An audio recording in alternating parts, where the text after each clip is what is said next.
Светскиот ден на штедењето воведен е на 31 октомври 1924 година во текот на првиот меѓународен конгрес на Светското друштво на штедилници во Милано, Италија. Идејата наишла на одобрување од 29 земји кои сакале да ја потсетат светската јавност на штедење и важноста на штедењето за економијата и поединецот. Ги запрашавме и тетовци дали и колку штедат.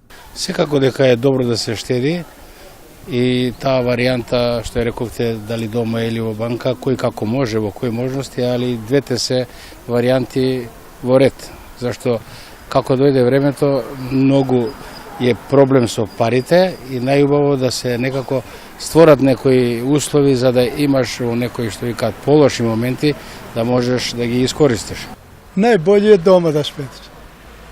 Зошто немате доверба во банките? Овде не.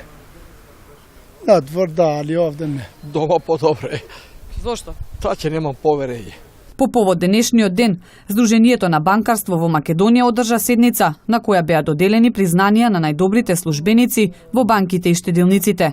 Инаку македонските граѓани заклучно со септември годинава чувале 3,46 милиарди евра во банките, што е зголемување споредбено со истиот период лани. Податоците покажуваат дека еврото е незастапена странска валута во билансите на банките, но и понатаму поактуелно е штедењето во домашна валута.